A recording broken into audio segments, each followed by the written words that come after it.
الحمد لله نحمده ونصلي ونسلم على رسوله الكريم أما بعد فأعوذ بالله من الشيطان الرجيم بسم الله الرحمن الرحيم۔ اخلاق پر بات چل رہی ہے۔ بہترین اخلاق والے ہمارے معاشرے میں زیادہ زور عبادات کا ہے، معاملات کا زور نہیں ہے۔ چنانچہ ہمارے ہاں لوگ اگلے انسان کو بدقسمتی کے ساتھ پہچاننے کی کوشش کرتے ہیں اس کے دین کو دیکھ کر، خوش قسمتی کے ساتھ اس کے معاملات کو دیکھ کر نہیں پہچاننے کی کوشش کرتے، اور یہ ہم بہت بڑی خطا پر ہیں۔ یہ بہت بڑی غلطی ہے جس کی وجہ سے ہم سامنے والے لوگ اگلے کے چکر میں نہ دین کے رہتے ہیں نہ دنیا کے رہتے ہیں۔ اس کے چونکہ ہم فیصلہ کرنے والے غلط ہیں نا، ہم اس کی دینداری کو دیکھ رہے ہیں کہ بھائی صاحب نے ماشاءاللہ فل داڑھی رکھی ہوئی ہے، فل ماشاءاللہ پائچے اونچے ہیں، فل سنت ڈریس ہے، فل انہوں نے ماشاءاللہ سر ڈھاکا ہوا ہے، پگڑ باندھی ہوئی ہے، اور بظاہر نمازی نظر آ رہے ہیں، بڑے دیندار نظر آ رہے ہیں۔ اب جب انہوں نے ایک دم کوئی ان کا جھوٹ پکڑا گیا، اب یہ گئے، یہ دوسرے صاحب گئے، ان کی وجہ سے یہ دوسرے صاحب اب یہ کہتے ہیں کہ جی یہی اگر اسلام ہے تو پھر ہمیں ایسا اسلام نہیں چاہیے، چھوڑیں جی ہم اسی وجہ سے تو نماز پڑھنے نہیں جاتے۔ ارے بیوقوف انسان، نادان انسان اور کم عقل انسان، کہ تمہیں فیصلہ کرنے کا پیمانہ پتہ نہیں کس نے غلط پکڑا ہے۔ تمہیں اتنی عقل سمجھنی ہے کہ فیصلہ کن بنیادوں پہ کیا جائے۔ اب تم بڑے بننے چلے قاضی القضات اور چیف جسٹس، جی ہم فیصلہ کریں۔ یہ ادھر جو خطرناک مفتی بیٹھے ہوئے ہیں نا، یہ پیچھے باہر کی بات نہیں کر رہے، اندر کے مسئلے سارے، یہ اس نے ہمیں دھوکے میں ڈالا۔ شیطان کیا دھوکے میں ڈالے گا، یا ہمارا ضمیر کیا دھوکے، ہم تو خود دھوکے میں پھنسے ہوئے۔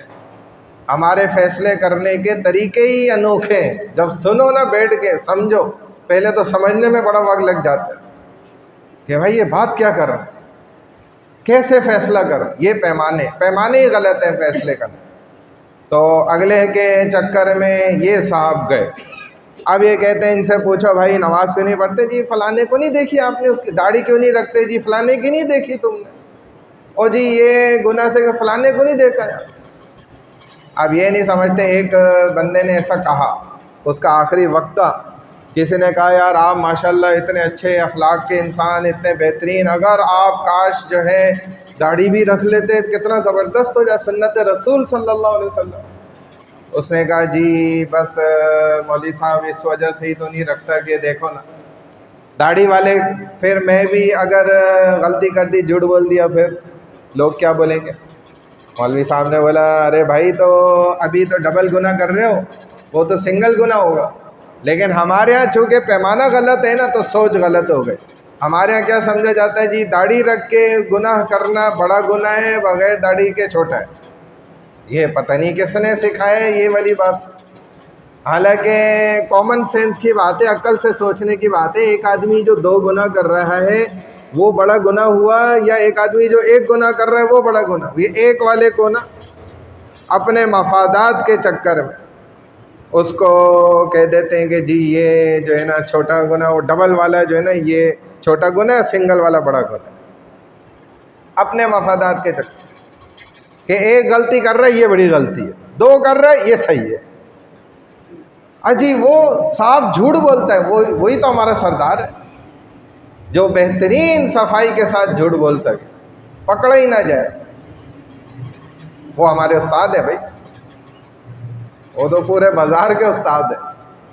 استاد کو نہیں جانتے آپ؟ وہ آج تک کوئی نہیں پکڑ سکا ان کو، تو یہ تو مطلب اناڑی ہے، جھوٹ بولا، 2 نمبری کی، پکڑے گئے، اناڑی لوگ، ان کو آتا ہی نہیں ہے کام دنیا میں کیسے کیا جاتا، ان کو استاد سے سیکھنا چاہیے۔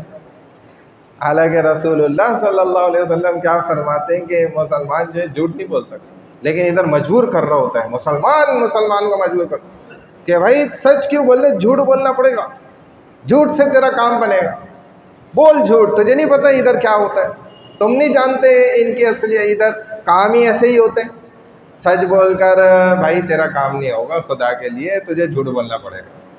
ایک ہمارے استاد کو اس بات پہ مجبور کیا گیا کہ ان کے ماشاءاللہ 10 بچے، تو 7 بچے جو ریگولر تھے شروع سے وہ گھر پہ پیدا ہوئے، اب وہ ایک ادارے والا جب وہ بنا رہے تھے نا برتھ سرٹیفکیٹ، تو مجبور کر رہے ہیں، نہیں بھائی آپ ہسپتال کا نام بتائیں، بھائی میرا گھر کا ایڈریس لکھو نا، گھر پہ پیدا ہوا ہے، نہیں ایسا نہیں ہو سکتا، آپ کو اسپتال کا نام بتانا پڑے۔ ابے بھائی گھر پہ پیدا ہوئے، گھر کا ایڈریس ڈالو، ایسے کیسے ہو گئے؟ یعنی کہ آپ یہ اندازہ کریں، جھوٹ پر وہ کہنا چاہتا ہے کہ آپ کا کام بنے گا اور سچ پہ نہیں بنے گا، تو یہ المی ہے۔ مومن ایسا نہیں ہے کہ وہ جھوٹ بول دے اور اپنا کام کرا دے، 2 نمبری کر لے، ایسا نہیں ہوتا مسلمان کے یہ اخلاق نہیں۔ ہم غلط راستے پہ چل پڑے، ہم نے غلط پیمانے اپنے اندر خود بنا لیے ہیں، غلط ہم نے طریقہ کار اندر سے گڑھ لیے ہیں، جس کی وجہ سے ہم مارے جا رہے ہیں، ہم پھنسی اس وجہ سے رہے۔ اللہ ہماری کوئی نمازوں کو صرف نہیں دیکھیں گے، کوئی ہمارے ذکر و اذکار کو اور ہماری تبلیغ کو اور جہاد کو اور ان تدریس اور درس کو اور اس سیکھنے سکھانے تعلیم و تعلم کو، ان چیزوں کو اتنا نہیں دیکھیں گے، جتنا سب سے پہلے اللہ جو سوال کریں گے نا وہ کیا ہوگا؟ معاملات کے سوالات، کہ آپ نے حقوق العباد کیسے کر کے وہ بتائیں۔ بڑی بڑی لاکھوں سال کہتے ہیں عبادات کیے ہوئے لوگ، اور ایک زبان کا غلط بول ان کو مروا دے گا، پھنسا دے گا۔ اور ایک صحابی سے جب پوچھا گیا ہے نا، غالباً حضرت دجانہ رضی اللہ تعالیٰ عنہ، اتنے زبردست صحابی ہیں، بدری صحابی تھے، جن کے بارے میں اللہ نے فرما دیا تھا کہ ان کے سارے اگلے پچھلے معاف، یہ سارے جنتی۔ دنیا میں سب سے افضل ترین لوگ یہ، صحابہ میں سب سے افضل لوگ یہ اب جو خطا بھی کریں گے میری طرف سے معاف ہے۔ رسول اللہ صلی اللہ علیہ وسلم نے بڑی بڑی ان کی خطائیں غلطیاں معاف کر دیں، اس بنیاد پہ کہ اللہ ان کو پہلے معاف کر چکا، وہ صحابی ہیں۔ غزوہ احد کے موقع پہ جو ناکامی ہونے لگی، ان میں جو چند صحابہ تھے ان میں سے ایک یہ صحابی ہیں جو دفاع کر رہے تھے رسول اللہ صلی اللہ علیہ وسلم۔ پھر بڑے بڑے ان کے واقعات ہیں، لیکن جب ان سے پوچھا گیا کہ آپ کی کامیابی کا راز کہ آپ اللہ کے یہاں کامیاب، کہتے ہیں کچھ کام نہیں آئے گا، لیکن بس ایک چیز مجھے لگتا ہے کہ شاید میری جان بچا دے، وہ یہ ہے کہ میں نے زبان سے کبھی کسی کو تکلیف نہیں دی زندگی بھر، بس یہ ایک چیز مجھے لگتا ہے کہ شاید مجھے یہ بچا دے۔ اور یہ کیا ہے؟ زبان کا ایک بول، یہ نیکیوں سے بڑی بات ہے۔ نیکیاں انسان اتنی نہیں کر پاتا جتنی زبان سے بڑی نیکی کر لیتا ہے، اچھے بول کہہ کر، کسی کے دکھ میں کام آ کر۔ اور یہ نبی علیہ السلام نے فرمایا کہ ایک مسلمان جب اس کو تیری ضرورت ہے، وہ پھنس گیا تکلیف میں، پریشانی میں، اب اسے تمہاری جو ہے مدد کی ضرورت ہے، تمہارا ایک بول اس کی جان چھڑا سکتا ہے، تمہارا ایک بول اس کے دل کے بوجھ کو ہلکا کر سکتا ہے، اس پھنسے ہوئے انسان کی جو ہے نا گریہ زاری کو کم کر سکتا ہے۔ اور اگر اس موقع پر تم اس کے کام نہیں آئے تو تم مسلمان نہیں ہو، یہ مسلمانیت نہیں، یہ مسلمان ہی نہیں ہے۔ پھر مسلمان ہے جو ایسے موقع پہ کام آتا ہے، جس کو آپ کہتے ہیں نا یار یہ تو موقع تھا، اسی موقع پہ ہم نکل لیتے ہیں تیزی سے، اسی موقع پہ اس کے کام آئے۔ فرمائے کہ یہی سب سے بڑی انسانیت ہے، یہی مسلمانیت ہے۔ اللہ ہمیں عمل کی توفیق۔ سبحان اللہ و بحمدہ، سبحانک اللہم و بحمدک، نشہد ان لا الہ الا انت، نستغفرک و نتوب الیک، برحمتک یا ارحم الراحمین۔